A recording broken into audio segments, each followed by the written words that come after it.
My thought process from where I currently am is if I am successful enough to remove all the resistance I had when I was a kid, I'll actually be happy. And the resistance that I had was I didn't have money. I didn't feel like I had any resemblance of a future. And I was super insecure. And I thought if I went and accumulated and accomplished all these external things, I'd feel really good about me. More than anything, I think that's the depths of why I was doing it. Job, career, calling, like the one thing that I want to make sure lands here is I hope you're building a career, not just working a job. Because long term, that's what's going to matter, you know? Next Level Nation, welcome back to another episode of Next Level University, where we help you level up your life, your love, your health, and your wealth. Today, for episode number 1942, the number one regret of the dying. Alan introduced me to a book called The Top 5 Regrets of the Dying, and I'm going to let Alan tell the story, but I had an idea for what could be a pretty cool episode, so after Alan tells the story, we will figure out whether or not we can make it a cool episode. This life-changing book. So for those of you who don't know my story, I'm going to be as brief as humanly possible. So when I was 2 years old, many of you know my father passed away in a car accident when he was 28 years old. When I was 26 years old, I was in my own car accident. It was a head-on collision with a lift-kitted pickup truck up in New Hampshire back in 2015. Dark winter night, the snowbanks were covering the yield sign. I was supposed to yield. I didn't. My fault. Not a fender bender. This was a very intense car crash. And normally in my speeches, I'll show the picture of my car. It is totaled. The entire front end is smashed in, but the frame stayed. I thank Volkswagen. Thank you, thank you, thank you. I was driving a 2004 Volkswagen Passat that I bought $5,000 cash because all I cared about was getting out of debt and building my investment portfolio. But anyways, so that was what really was the turning point in my life where I found self-improvement. And I started a little company called Alan Lazaros LLC, what you'll never learn in school, but desperately in all caps need to know. And I wanted to bring personal development to the school systems. And that was a huge mistake. Good luck getting speeches at schools and high schools and colleges with that slogan. What you'll never be taught here, but I'll come in and teach it to you. So stupid. But anyways, so I did have some success early on, blah, blah, blah. But at 26, it was a very rattling time for me, for lack of better phrasing, where I faced mortality, and it was sort of the second chance my dad never got, and I was filled with regret. Who am I? What am I doing with my life? What's the point? Existential quarter-life crisis situation. And obviously, I just faced mortality, so I picked up a book. I noticed a book, and we talk about the reticular activating system. So if I say 72, 72, 72, 72, 72, everyone watching or listening is more likely to see 72 somewhere and then think it's synchronicity, when in reality, I primed your brain for it. So I was primed for this book. It's not a coincidence that I notice a book called The Top 5 Regrets of the Dying when I almost just got in a car accident where I almost died. And I was filled with regret, and I was reconsidering my entire life. So I found a book by a woman named Bronnie Ware. She's from Australia. She worked in hospice for 8 years with the terminally ill. And these are people who were told you're going to die within this time frame, statistically speaking. And she was taking care of them. And she realized that my job was to take care of them and their health at the end of their life. But my purpose, my calling, was to write this book called The Top 5 Regrets of the Dying. She also has a TED Talk. We also interviewed her, which was really cool. So this was 4 years after my car accident. We got to interview Bronnie Ware, and I got to show her my flashcard that I'm now showing the camera on YouTube. This is a tattered old flashcard that I wrote at the beginning of 2018, and now it's all kind of disgusting and ripped up. But it's called The Top 5 Regrets of the Dying, and the book, I highly recommend it. But the top 5 regrets are, number 1, I wish I had lived a life true to myself and not what others expected of me. And that was the one that hit really home for me. And then the third one as well is another one that hit home for me. I'll give you all of them, but the third one is I wish I had the courage to express my true feelings. So number 1 is I wish I had lived a life true to myself and not what others expected of me. For the people pleasers among us, that one will ring true. Number 2, I wish I hadn't worked so hard. So I actually asked Bonnie. I said, Bonnie, I don't want to impose on your work. Bronnie. I'm sorry. Bronnie. Thank you. Bronnie. I have a client named Bonnie. That's my bad. Bronnie, I don't want to impose on your work, but I think the second one of I wish I hadn't worked so hard is actually because of number 1. Because if you're not doing something aligned with who you really are, you might regret hard work. Now that I'm aligned with who I really am, I don't think I'm going to regret my hard work. She said that makes a lot of sense. Number 3, I wish I had the courage to express my true feelings. Number 4, I wish I stayed in touch with my friends. Number 5, I wish that I allowed myself to be happier. And so she was working in hospice with the terminally ill, and she's noticed these same common patterns of I wish. And the number 1 is I wish I lived a life true to myself, not what others expected of me. And that helped me redesign my entire present and future towards something that I wouldn't feel that same regret again, when I do face mortality one day. Well said. Very well said. Okay, this was my thought for the episode. Do you think, and again, this isn't going to be a definitive yes or no answer, obviously. There's intricacies to this. Do you think it's harder to get to the end of your life and regret that than it is to actually do all of the challenging work, set the boundaries, build the self-worth, build the self-belief, do all of that stuff to actually live a life that's true to you? That's my thought. Because when we hear that, and again, I'm a huge fan of the book, and I love Bronnie, huge fan. And I'm not trying to negate that in any way. But of course the regret is going to be something that maybe you didn't have the courage to do because it's so freaking difficult. Yeah, it's so scary. I don't want it to be left out that I could tell you for a lot of my life that I probably would have regretted the way I was living. I just didn't know how to not live that way. Yeah. So that was 10 years ago, my car accident. I'm 36 now. I was 26 at the time. And I've really dialed up living a life true to myself and not what others expected of me consistently ever since. There's been ups and downs and highs, lows, ebbs and flows, but the trend line is way up. And I can't say I'm 100% living a life true to myself and not what others expected of me, that's for sure. But it's definitely more percentage. And it has been so unreasonably difficult, so hard to do. And so I do think that we talk about this often. We used to say this all the time. This is a quote of yours. You can take the feedback a little bit at a time, or you can get it all at once at the end. And we use a fitness show. I got stomped at a fitness show once. I did 3 shows. First one I lost, came in humble, won the second one, came in arrogant, lost the third one, came in 5th first and then 4th. And I think the 4th one would have been first again, but we'll see. Maybe I'll do one again one day. I probably won't. But my point is Kev used to say, dude, you're going to lose. Because in the one that I won, I was doing check-ins. I had a posing coach. I had a nutrition coach. I was constantly checking in. I was taking the photos. I was doing it, stepping on the scale every day, tracking my macros. So I was getting feedback every single day. And then leading up to the show, of course, best shape of my life.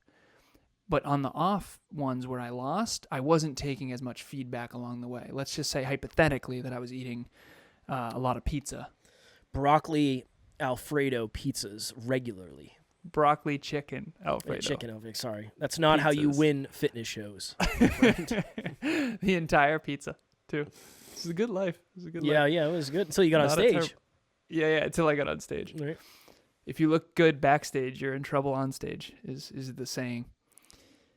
So I wasn't lean enough. But anyways, to answer your original question, I do think it's harder to end up at the end of your life and have all the regret. However, on the day-to-day, it's way easier. Well, that's the challenging thing is I went and saw my mom and my grandmother last weekend. Tara and I went down, and my grandmother smoked for like 40 years. She smoked cigarettes for a long time. I mean, when she first started smoking, my grandmother's going to be 89 this year. When she first started smoking, there were no studies on how bad cigarettes were. And they were like, yeah, these are good for you. Like, okay, yeah, cool. And I think she started smoking when she was in her teens, like 13, 14 maybe. My mom stopped smoking, I think 6 years ago. And it's cool. She has a tracker on her phone. She saved like $25,000 since she stopped smoking, just from not smoking alone. That's awesome. And that doesn't include the fact that cigarette prices have changed a ton. I don't know what they are, obviously. But, of course, now they say they regret smoking for as long as they did because they were able to get on the opposite track of that. The hard thing is almost everything that we regret, there's less resistance to doing in the moment. And I think that's why self-awareness and self-improvement in these conversations are so important, because something has to snap you out of the way you're living. And I think that's why so many people focus on, and we did this for a long time, having really inspirational, motivational guests on that have gone through a lot of adversity and they're still living a life true to themselves, even though people told them they would never be able to do that again. Those types of interviews. I remember the thing that broke me free, that made me question things. I was living in New Hampshire by myself. I think this was the year after my partner left me and I hit my rock bottom. And I was grinding my face off, trying to make as much money as possible, trying to be successful, quote unquote. And I remember listening to a podcast with Joe Rogan and Duncan Trussell. And they were talking about how strange it is that most of us essentially dedicate our lives to things that we just don't like at all. And that I was thinking of that before, but that day when I heard it, it was different. It was like, oh my goodness, I'm doing the same thing. Wasn't it the alien metaphor of if an alien came down? I don't know if they said that. Can you tell that story? Because I want to share the opposite frame of that. You're not doing it for no reason. You're doing it because it allows you to have a great home, and it allows you to have certainty of paying your bills, and it allows you to eat dessert every night. And dude, yeah. The things that generate revenue, it's not for no reason. You're not going to a job you hate for no reason. You're doing it for the paycheck. So this was I don't know if it was from that podcast or if I came up with this later. I genuinely don't know. But the example was, imagine if an alien from another planet landed on your front lawn tomorrow morning and they walked into your house and you weren't freaking out when they walked into your house. It's like, hey, I'm Alan the alien. It's like, sad dude. Kevin, nice to meet you. Come in. Watch me live my life. They see you wake up at 6 o'clock. They see you shower furiously, make your coffee, rush to get everything done, put on clothes you don't want to put on, get into a car that you really can't afford, and leave the house that you can't really afford to go to the place that allows you to afford the things that you can't afford without the thing that you're going to, but you actually hate. Potentially. I'm not saying everybody hates their job. I think statistically, unfortunately, most people don't enjoy it. Yeah, 2/3 is unengaged if you look at the stats. 2/3. So approximately. Again, don't. Okay, so 66%. To every. If you listen to this in 2023, 2027, then we will be inaccurate. Yeah. So you go work this job for 8, 9, 10, 12 hours, depending on what you're doing. You come home, you pull into the driveway, just enough sunlight to see, to walk into your house. It's dark out. You left, it was dark. You got home, it was dark. Now it's 6 o'clock at night.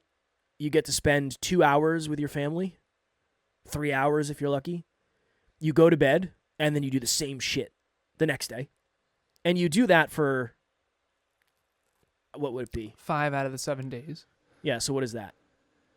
What would the percentage of that be? 5 times 52. Hold on. 5 times 52 weeks, 260 divided by 365 times 100, 71% of the time. Okay, so 71% of your life is that. To hopefully live. Not including holidays and weekend. Not including holidays and like time off, paid time off. Yeah.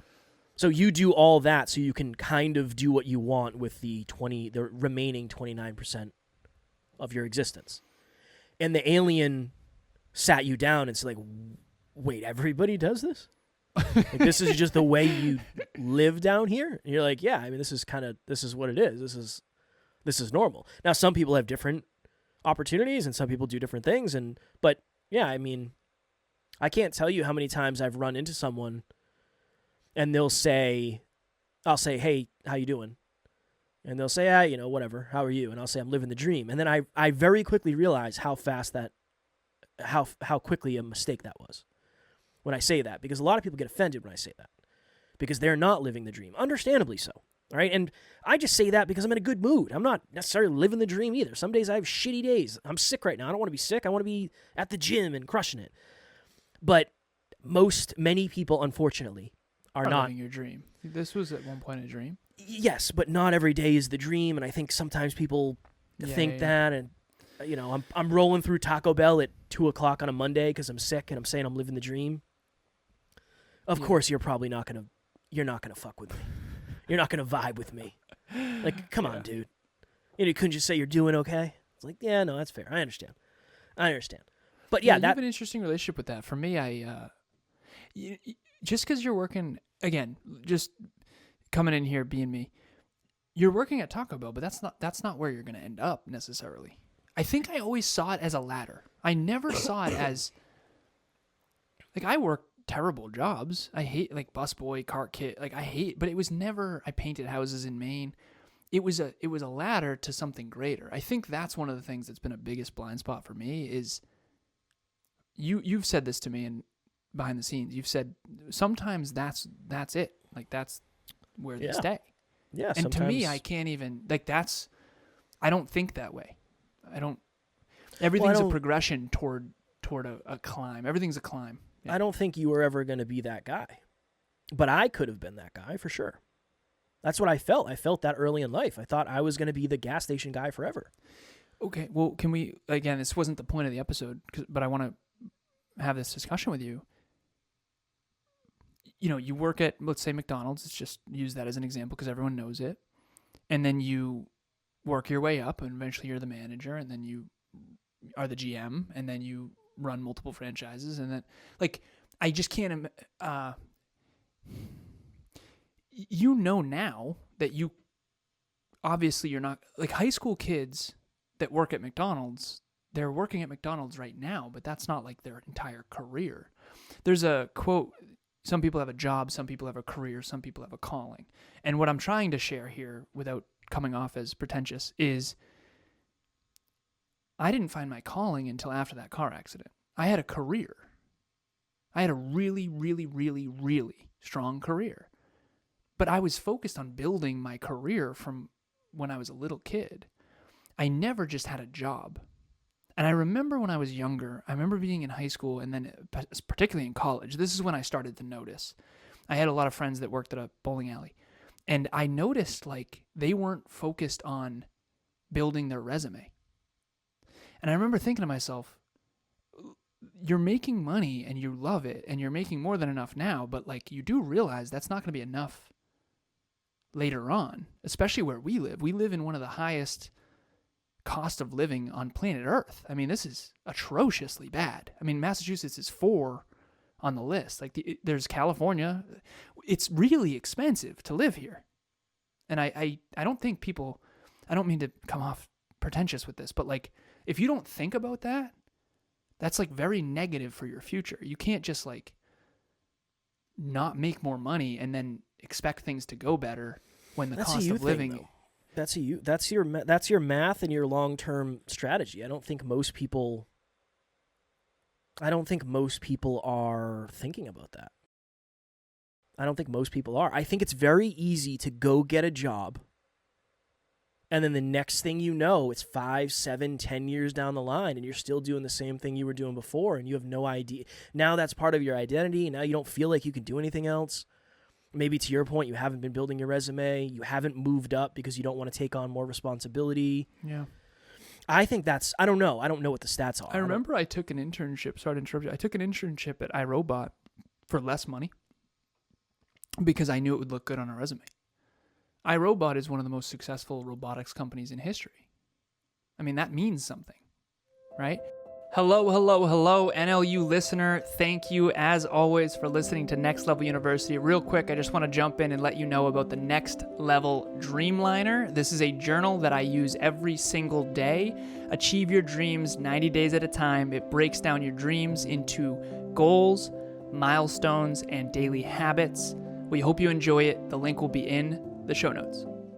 And I remember I went to my master's after getting job offers, and I stayed for my MBA, and I turned down like $70,000 a year. And I probably could have worked at like an Intel or one of those. And a lot of my friends did that. They worked at Intel or whatever, Microsoft. And I remember thinking like, no, I'm going to stay for my master's because I know that's the long-term win. I stayed broke. Dude, I had like a $1,200 car. I stayed That's you. That's a you thing. That's like Michael Jordan saying, well, I could have shot a three or I could have dunked it, and I decided to do this fancy layup. In a way. Again, you worked really hard to get to where you are, as did Michael Jordan. But like, think about the opportunity. Yeah, that's such but a I don't weird want thing. to. I don't want to Yeah. lessen. That's my Right. goal on that is not. But like, I didn't have that. Those were not my options. Now, if I went back to young Kev and I really dedicated myself to school, would that have been an option? Fuck no. No, that wouldn't have been an option. No. You thought I was It going is in a weird. different direction there, didn't you? Yeah, I did. You know, I remember thinking like, this is going to suck.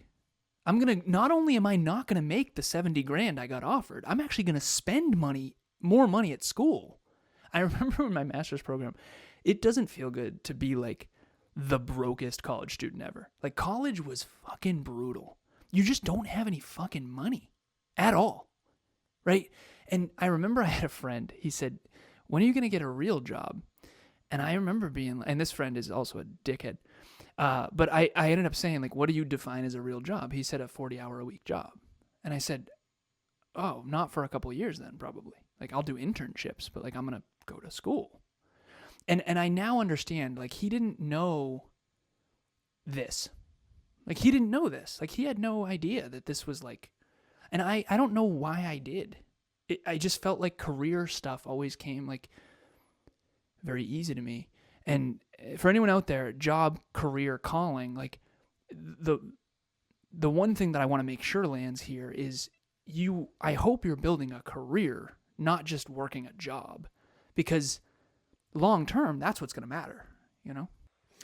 I just know it's a challenge for it. I think it's more of a challenge than you probably think.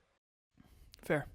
Just Yeah, because it came natural. yeah, It came and I very think it's natural, yeah. just like, again, for me, I'm good at squatting compared to the statistical.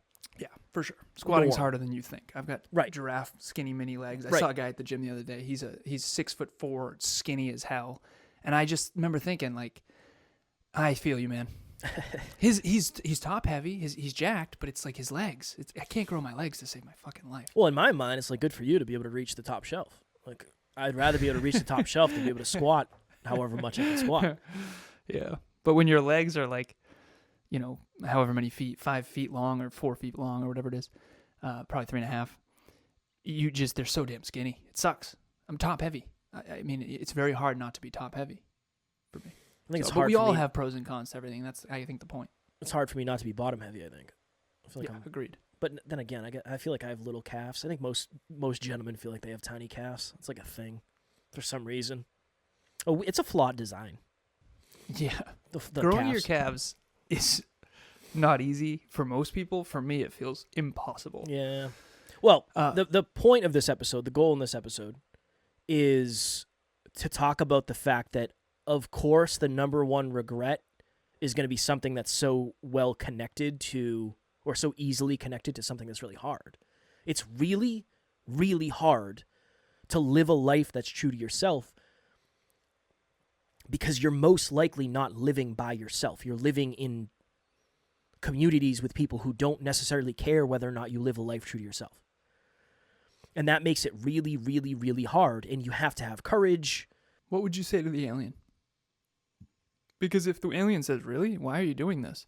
There's a reason. I would say, I want to give both sides of the coin.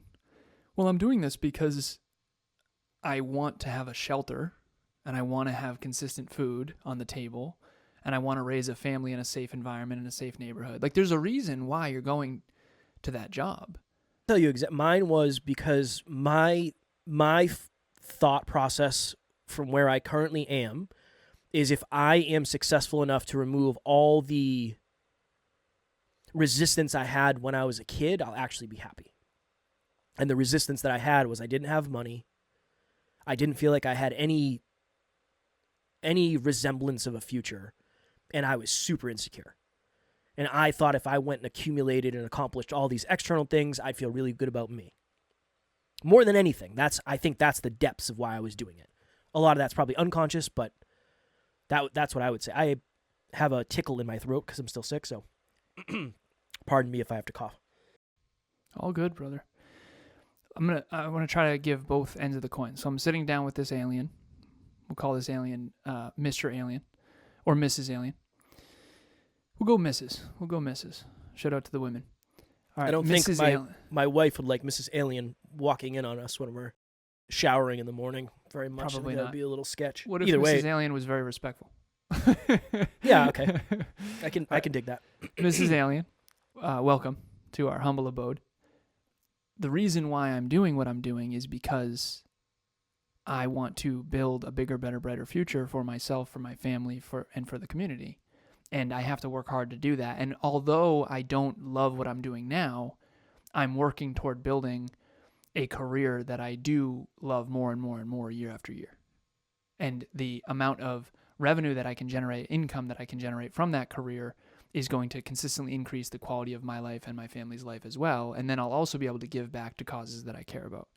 And again, obviously this is that's like an ideal version, but no one really teaches all that. I really wish in school we taught okay, 3 paths. Path 1 is do a job you hate just to pay the bills, don't ever build any real wealth, and kind of regret it. Path 2 is go all in on only your dreams and be an artist, and if you don't make it, you don't make it, too bad. Sorry, your drawings aren't good. And you're now broke or dependent on other people for your shelter. Path 3, there's a third option. The third option is I'm going to try to do what I have to do until I can do what I want to do. You and I in the beginning did a lot more of what we had to do to get here, and we still have a lot we have to do. I don't wake up in the morning and go, I feel like going for a walk today. I don't really feel like podcasting today. That's not how it works. If I did that enough days in a row, we would go out of business. And so the idea, I think, is hopefully your life gets consistently better and better and better and better through doing both hard things that you don't want to do and the things that you're grateful you did, so that long term you're bettering your best, and you, at the end of your life, at least you can say, you know what, I did all I could with all I had. I was resourceful, I was humble, I was virtuous, and I didn't know everything, but I learned and I grew, and I built a life that I can be proud of. And I became a person that I can be proud of. And I know that sounds a little fortune cookie, but ultimately that's what's fulfilling anyway. And I'm very, very proud of where I've ended up, believe it or not. I appreciate that. I mean, I'm much less successful, I think, in some regards that I had hoped.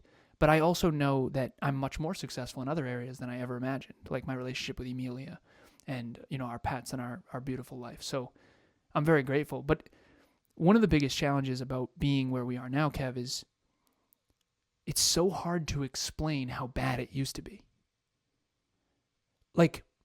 I said this on a podcast recently. I said, this is such a not real problem. I know that. Most of my problems nowadays are not real problems, which I'm grateful for, but they still suck. And I'm always holding that duality. It's like, these are not real problems, and they're really challenging. So I say I look like someone who was kind of born on third base. And it can come off very pretentious to oh, well, it must be nice, Alan. You have a team now, and you run your own company, and you're successful, and you're so educated. It's one of those things of how do I explain that at one point I was so unreasonably miserable, and I never felt like I was completely lost because I always believed in myself. So there's that for sure. And I always believed in my brighter future. That never went away. So I'm very grateful for that. But that, in the dark, there was only one star. That's the best way I can describe it. It's I was in nothing but darkness. And there was just only one light. And it was just above me. And it's like the North Star. And it just never went out. But I, lost my dad, broke, stepdad, broke, all the challenges, all the adversities, health issues, car accidents, family stuff. I mean, it was nothing short of absolutely terrible a lot of the time. Like a lot of the time. And it's not terrible. Most of the time is pretty great. My worst day now is better than my best day was back then, for sure. And I still have tough moments, for sure, and I still have tough days, but it's nothing in comparison to that beginning part. Losing your dad, and just my mom and stepdad did not get along, and it was just really very challenging. So it's just hard now. That's such an interesting problem that I never thought I'd have, is trying to explain that, yeah, we're successful. It's like this. We're successful, but not nearly as successful as we're shooting for, but yet infinitely more successful than where we came from. And everything we've accomplished, I'm super proud of, and it's less than I thought, but also more in other ways. And we still are like wildly fucking up on the reg. It's just a weird thing to explain, I do. I mean, obviously, my journey has been different and is different because my experience in life is different. But yeah, I understand. It's very challenging. Again, if this is 1 out of the 8 calls we do a day, you only are seeing a little bit of there's so much that goes on behind the scenes that's wonderful, and it is hard and it's challenging, but what it took to get here is challenging in different ways. It's almost like everything it's taken to get here is worse than anyone thinks. However, it's still worth it. That's like the best way I can describe it. It's like being a CEO of this company has been so much worse than I ever could have thought in certain ways. And it's so much worse than anyone who interviews me thinks. However, it's still so worth it. Like, I'm so grateful we did it. And I want to hear your perspective on this too, because we're not trying to say not to do it. I think what we're trying to share is, like, let's be real. Most people don't achieve their dreams, not because they don't want to, but because it's not as great as people think, but it's still worth it. It's still, well, I'm saying still do it. Just, I think that's the whole thesis in this episode is we have the perspective that we have from Bronnie in the book stating the top regret of the dying. And we can use that as an opportunity to understand that, yeah, it's probably going to suck along the way. Being yourself is one of the hardest things in the world. It's not easy. It sucks. It's challenging. It's hard. There's resistance. People are going to judge you. It's going to happen. But the alternative is worse. The alternative is worse. And I think about this all the time. How privileged am I? Seriously. And again, I grind my face off and I work really hard and I've made a lot of sacrifices to get here. And I'm privileged in the fact that I get to make my own schedule. And I've been able to lay in bed essentially all day for the last 3 days and just get rest. And I don't have paid time off. And it's not like I'm using hours to do that. So there's an and there. I've made sure that you still showed up to the podcast. Yeah, you still showed up to group coaching. We're not missing episodes, and WhatsApp's taken care of, and the team is crushing it, so I don't have to communicate as much as I normally do because the team is they know I'm down. And if I'm shaking, it's because I have to go to the bathroom. I can tell when you have to pee, you get very antsy. We do have to hop here in a minute because we have our team call, but that would be my takeaway for this episode is it's really hard to live a life true to yourself. But I am willing to bet, it's worth it, and I'm willing to bet that if you knew you were going to get to the end of your life and that was going to be your biggest regret, that would be some extra motivation, inspiration. It's just really hard to hold that at all times because it's really easy to lose sight of. So that's my takeaway. What's yours? And then we'll let you pee. That's it. It's the better alternative, but life is hard inherently, no matter what you do. No matter what path you take, it's going to be hard. I think life is inherently challenging, and I think in the 21st century we lose sight of that, particularly those of us in more privilege. And I think it's the better alternative. And every single day you have an opportunity to build a bigger, better, brighter future. And eventually you might wake up one day and go, holy crap, my life is unbelievable compared to what it was. And I think that's what matters, right? It's old me versus new me versus potential me. It's you versus you, because my circumstances are what they are. Some people have it better. Some people have it worse. But as long as I'm climbing and I'm becoming a better version of me, the you versus you thing, I think, is really critical to remember. I always go back to that because that's what's going to fulfill you anyway. So if you want to take who you used to be, who you are today, and who you could be, and you want to mend them together with next levelness, I've been saying this is kind of our new, it's not going to be a part of the brand, but self-improvement philosophied is what I've been saying a lot lately. And by a lot, I mean I've said it one time to Alan and then never thought about it again, but now I'm thinking about it. So Philosophized or philosophized? Philosophized. Did you say philosophized? Philosophized. Nice. Is that right? I think so. Okay. Self-improvement philosophied is what I'm going with. Did you say philosophized? I might have. I don't even know. I can barely breathe. My throat is so ticklish right now that I can barely speak without talking. As always, we love you. We appreciate you. Grateful for each and every one of you. And at NLU, we don't have fans. We have family. We will talk to you all tomorrow. Stay next level. Next Level Nation.